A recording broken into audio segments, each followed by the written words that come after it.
Rock lobster soup. A main dish from South Africa. Serves 4. You will need 11 ingredients.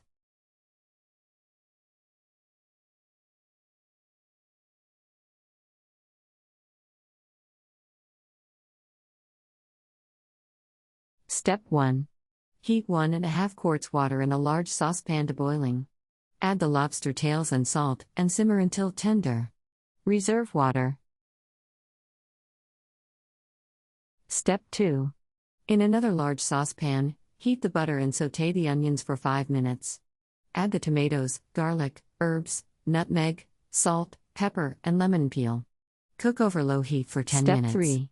Add the wine and 4 cups and add to the soup. Boil stir in the cream for 10 more minutes. Season if necessary. Soup through a food mill, then return to the pot.